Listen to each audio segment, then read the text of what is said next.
Assalomu alaykum. E'tiboringiz markazida Armiya sporti.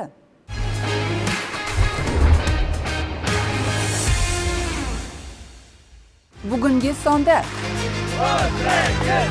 Aybinni zabt etgan mudofaa yoshlari. Mart O'g'lon davlat mukofoti sohibi kichik serjant Rahim Allashev. Bitta hamma sharoitlar zo'r. Bolajonlar harbiy qismda nimalar bilan band? Men sizlarga o'rganyapman.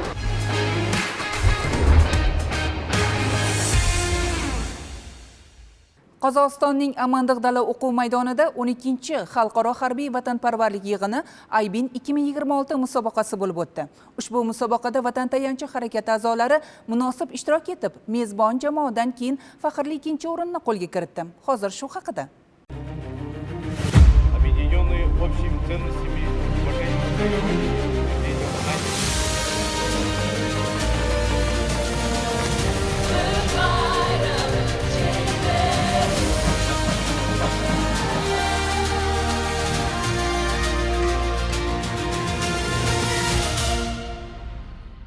Shiddatli va murosasiz bahslarda O'zbekiston, Qirg'iziston, Ozarbayjon, Rossiya davlatlari jamoalari hamda mezbon Qozog'iston Respublikasining 53 ta, jami 59 ta jamoa ishtirok etdi. Bu yilgi o'yinlar o'zgacha shuquq bilan yanada bir boyitilgan. O'ylaymizki, musobaqalar jarayonida nafaqat natijalar, bundan tashqari yoshlarimiz bir-biri bilan do'stlashadi, bir-biri bilan o'rtoq bo'ladi. Kelajak yoshlar qo'lida, mamlakatlarimiz o'rtasidagi ulkan rivojlanishlarda tinchligimizni kafolati bo'lish sifatida mana shu Aybin xalqaro harbiy sport musobaqalarining o'rni, ahamiyati o'zgacha.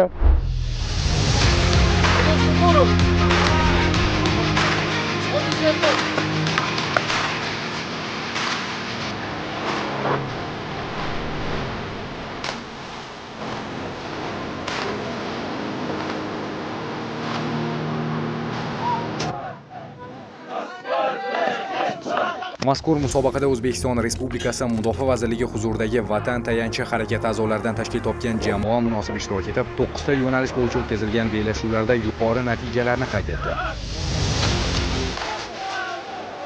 Jumladan, turnikda tortilish 2-chi o'rin. Smart Sarbaz robototexnika tanlovi 3-chi o'rin. AK-74 avtomatini qismlarga ajratish va yig'ish 1-chi o'rin.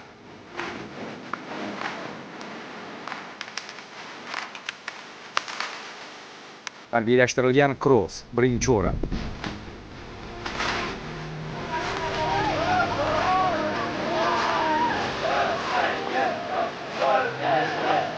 Bilimdonlar bellashuvi 3-chi o'rin. Pnevmatik quroldan otish 3-chi o'rin.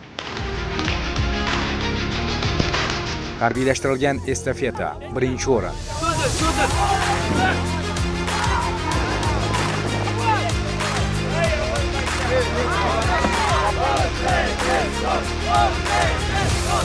$50 metr masofaga erkin usulda suzish 4-chi o'rin. Hamda arqon tortishda 4-chi o'rinni egallashdi.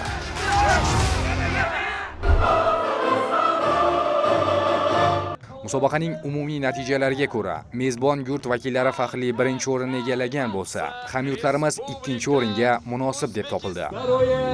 Почетное место занимает Республика Узбекистан. Узбекистан!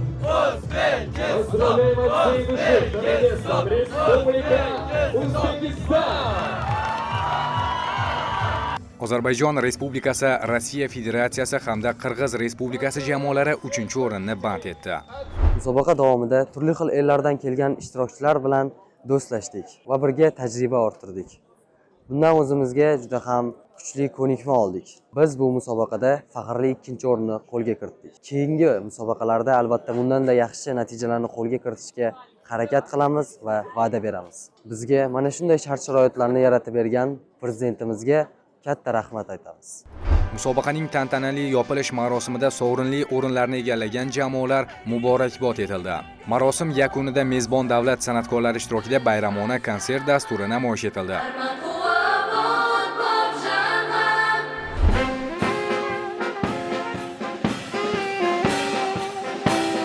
Vatanimiz sha'nini munosib himoya qilib qaytgan yurtdoshlarimiz mamlakatimizga qaytib kelishdi.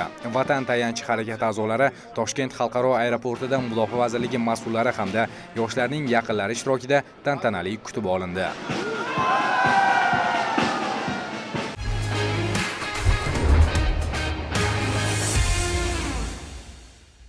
Ko'rsatuvimizni yana bir xushxabar bilan davom ettiramiz. 30-iyun Yoshlar kuni munosabati bilan mamlakatimizda faol, jasur va vatan ravnaqi yo'lida sidqi dildan xizmat qilayotgan yoshlar munosib e'tirof etildi. Ayniqsa, davlatimiz rahbari tomonidan Mudofaa vazirligi harbiy xizmatchisi kichik serjant Rahim Allashevning Mard o'g'lon davlat mukofoti bilan taqdirlangani harbiy yoshlarimiz uchun yuksak ishonch va katta e'tirofning yorqin namunasi bo'ldi.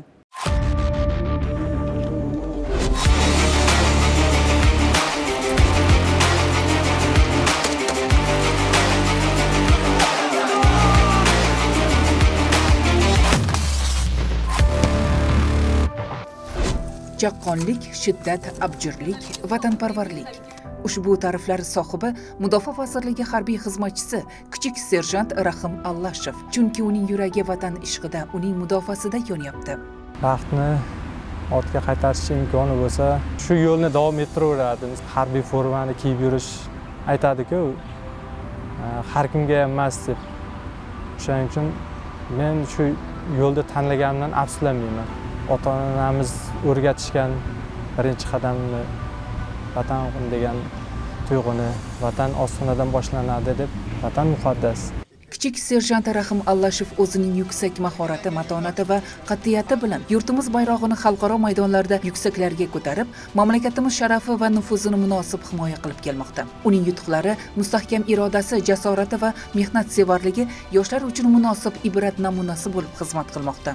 O'zimizni Mudofaa vazirligi musobaqalarida qatnashganman va 2021-yildan kungacha bo'lib o'tkazilayotgan armiya o'yinlarida qatnashganmiz. Xalqaro qo'shnilar razvedka a'lochisi, Buyuk Britaniyada o'tkazilgan Kemberiya patrul musobaqasi, Pokiston Islom Respublikasida jamoa ruhi xalqaro musobaqalarda qatnashganmiz va o'sha yerda biz yaxshi natijalarni ko'rsatganmiz. Yurtimiz bayrog'ini yuqoriga ko'tarib, Oliy bosh qo'mondonimiz bizga berilgan ishonchni oqlab kelganmiz. Kecha Oliy bosh qo'mondonimiz aytib o'tdi, ustoz shogird an'anasi dedi. Uni bejizga aytib o'tgani yo'q. Sababi mana shu kunga yetib kelishimizni o'zi ustozlarimiz sababchi. Yoshlarga maslahat berardim. Ustozlarni aytganlarini qilsin, yo'l yo'riqdan yurish kerak. Ustozlar o'zi yetisha olmagan maqsadlariga shogirdlari yetishishini istaydi. Bu kamchiliklarni aytganda hech qachon ustozlardan xafa bo'lmay, aytganini qilsa kerak bo'lsa mard o'g'lon va undan ham katta davlat mukofotlariga erishadi. Shaxsiy fazilatlari, harbiy xizmatdagi ibratli faoliyati, xalqaro musobaqalarda erishgan yuqori natijalari sabab kichik serjant Rahim Allashev prezidentimiz tomonidan Mard o'g'lon davlat mukofoti bilan taqdirlandi. So'z bilan ifodalab bera olmayman, to'g'risi juda hayajondaman bu davlat mukofotini olganimga. O'sha davlat mukofotini olayotgan payti o'g'lim to'xtab qolmagan. Bu senga boshlanishi. Xudo xohlasa bunaqa mukofotlardan men berishga charchamayman. Sen harakat qilgin dedi. Prezidentimiz Oliy bosh qo'mondonni oldida unga minnatdorchilik so'z aytganman, ikki og'iz. Biz yoshlarga shunchalik imkoniyatlar yaratib berayotganingiz uchun sizga kattakon rahmat va yangi O'zbekiston armiyasining yosh harbiy xizmatchilari safida sizni ishontirib aytaman, kerak bo'lsa biz vatanimiz himoyasi uchun jonimizni ham berishga tayyormiz deb va'da berganman. Mard o'g'lon, bu shunchaki mukofot emas. Bu vatanga sadoqat, yuksak jasorat, fidoyilik, matonat va xalq ishonchining yuksak e'tirofidir. Bu Mard o'g'lon davlat mukofotini olishga juda katta hissasi bor. Birinchidan, Oliy bosh qo'mondonimiz yaratilgan sharoitlar, Mudofaa vazirligi harbiylarimizga qaratilayotgan imkoniyatlar bor. Shu darajada katta qilgan Mard o'g'lon ota-onam bo'ladi. Keyin ustozlarimiz bor, mana bizga o'rgatgan, kichkinaligimizdan tarbiya qilgan va mana shu yo'nalishda, harbiy yo'nalishda ham birinchi shaqdam qadamni tashlashni o'rgatgan ustozlarim bor. O'shalarga ham kattakon rahmat. Albatta, muqaddas vatan manfaati uchun mehnat qilib, obro' e'tibor orttirish oliy baxtdir. Ko'ksini davlat mukofotlari bezab turgan mazkur yurtdoshlarimiz misolida buning tasdig'ini ochiq-oydin ko'rishimiz mumkin.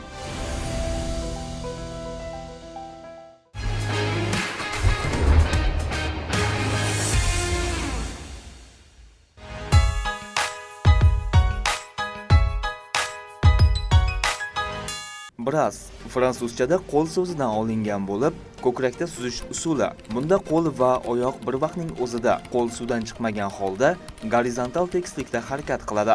Bras eng qadimgi suzish usuli bo'lib, u 16-asrning birinchi yarmidan ma'lum. 1904-yildan erkaklar, 1924-yildan ayollar o'rtasida olimpiada musobaqalari dasturiga kiritilgan. Bras usulda suzish bo'yicha o'zbekistonlik Svetlana Babanina jahon rekordchisi bo'lgan. Shuningdek, xalqaro sport ustalari Larisa Belakon, Leonid Kolesnikov, Temur Padmarev ham O'zbekistonning mashhur bras suzuvchilaridandir.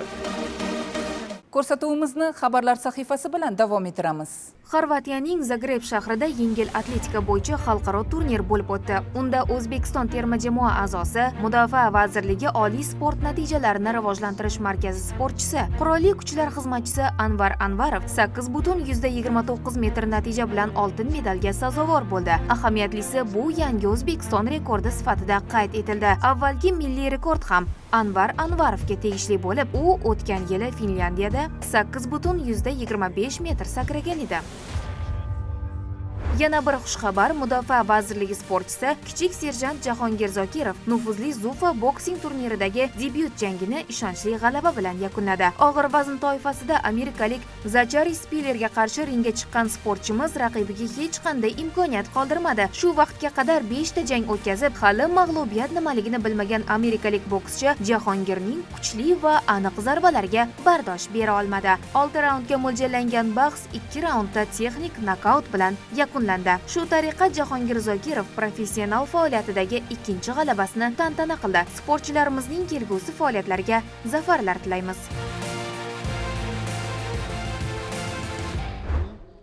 Harbiy vatanparvarlik Spartakiadasi Qoraqalpog'iston Respublikasida O'zbekiston yagona vatan, unga xizmat qilish muqaddas burch shiori ostida Harbiy vatanparvarlik Spartakiadasi harbiy sport musobaqasi yuqori saviyada tashkil etildi. Tadbir O'zbekiston Yoshlar ittifoqi Qoraqalpog'iston Respublikasi Kengashi hamda Shimoli-G'arbiy harbiy okrug hamkorligida o'tkazildi. Musobaqada tuman va shaharlarda g'olib bo'lgan 9-11 sinf o'quvchilaridan iborat jamoalar ishtirok etdi. Har bir shartda yoshlar o'z kuch-quvvati, chaqqonligi, aniqligi va jamoaviy hamjihatligini namoyon etdi. Yakunda eng yuqori natijalarni Kegeyli tumani 41-maktab jamoasi qo'lga kiritib, birinchi o'rinni egalladi.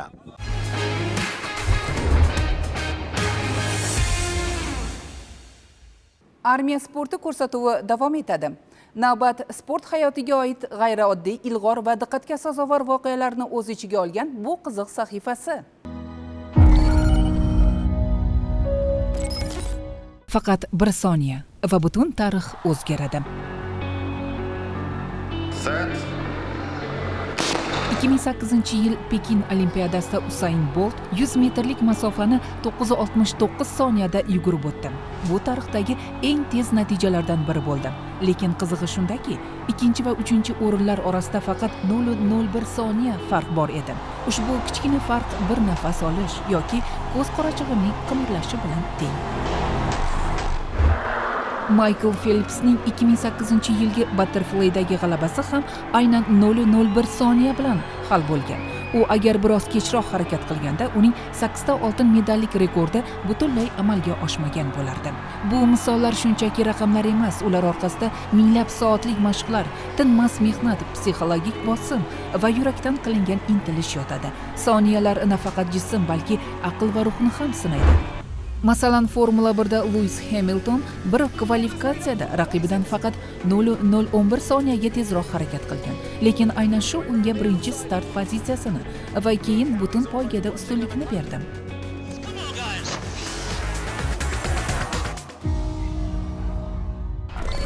Formula 1, biatlon, snowboard, gimnastika kabi sport turlarida sportchining qaror qabul qilish tezligi, xato qilmasligi va stressni yengish hal qiluvchi omilga aylanadi.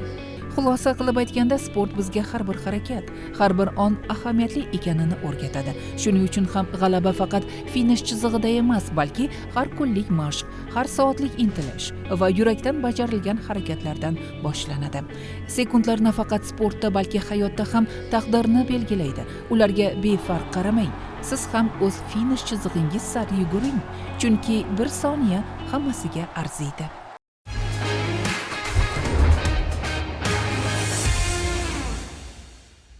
Xabaringiz bor, Mudofaa vazirligi harbiy qism va muassasalarida harbiy xizmatchilarning farzandlari va yaqin atrofdagi mahallalardagi bolalar uchun ham turli sport to'garaklari faoliyati bilan muntazam yoritib bormoqdamiz.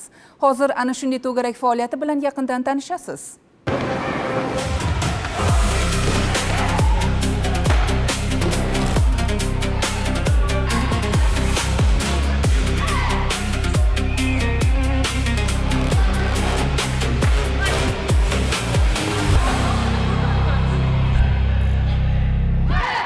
Har bir millat o'z kelajak egalari bo'lmish yosh avlodda komillikni ko'rishni orzu qiladi. Bu borada o'zbek xalqi o'z madaniyati va ma'naviyati hamda 1000 yillik tarixga ega milliy qadriyatlari orqali ularni tarbiya qiladi. Shu o'rinda ertamiz egalarni barkamol va baquvvat bo'lib voyaga yetishida ham ana shunday sportning o'rni beqiyosdir. 4 oydan beri mana shu yerga kelib dzyudo bo'yicha shug'ullanaman. Men 11 yoshdaman. Bu yerga kelganimda ustozimiz hamma narsani o'rgatdilar va ko'p do'stlar orttirdim. Yaxshi qatnashaman, musobaqalarga chiqdik va birinchi o'rinni oldik. Katta bo'lganimda dzyudoist bo'lib qatnashmoqchiman va O'zbekiston bayrog'ini yuqoriga ko'taraman va birinchi o'ringa olib kelaman. Yoshim 9da dzyudo sportida qatnashaman va menga karate sport turi yoqadi. Ikkalasiga ham borgim keladi. Karate bilan dzyudoga boraman. Men dzyudoda 1 oydan beri shug'ullanaman. O'rolbek ustozim hamma narsani o'rgatadi. O'rtoqlarim ko'p va bu yerda mansiyatni o'rganyapman. Keyin ustozim aytadi, ko'chada bolalar bilan urishmagin deydi. Dzyudo, boks, o'zbek jang san'ati kabi sport turi bilan bolalikdan muntazam shug'ullanib kelgan har qanday kishida epchillik, chidamlilik va iroda kabi xislatlar shakllanib boradi.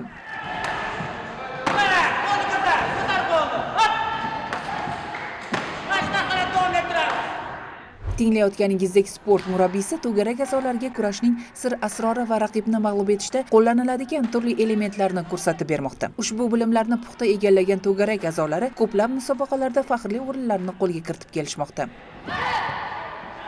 Harbiy qismda tashkil etilgan to'garakda respublika chempionatida qatnashdim. 3-o'rinni oldim. Har kuni trenirovka bo'ladi. Ertalab kechqurun. Kelgusi rejalarim albatta O'zbekiston bayrog'ini yuqoriga ko'tarish. O'zbek jang san'ati bilan 8 yildan beri shug'ullanib kelyapman. Bu yerda o'rtoqlarim juda ko'p. 4 mahal trenirovkamiz bo'ldi. Ustozlarimizga har xil musobaqa, har xil priyomlar, udarlarni o'rgatib boradi. Biz harbiy qismga kelib shug'ullanamiz. Bu yerda hamma sharoitlar zo'r. Kelajakda xalqaro musobaqalar birinchi o'rinni O'zbekiston bayrog'ini tepalarga ko'taraman. Yangi O'zbekiston kelajagi buyuk davlat. Ana shu ulug'vorlik zamirini jismonan baquvvat, ruhan yetuk hamda haqiqiy vatanparvar yoshlar tashkil etadi.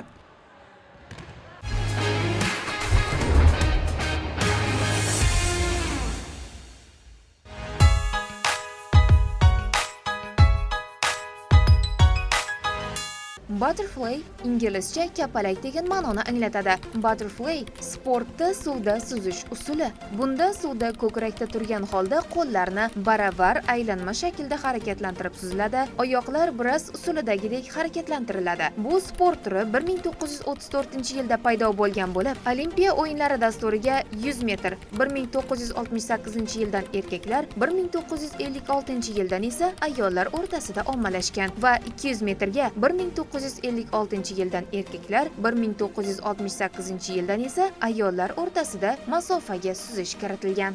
Armiya sportining bugungi soni ham o'z nihoyasiga yetdi. Sportga oshno bo'ling, keyingi efirlarda ko'rishguncha omon bo'ling.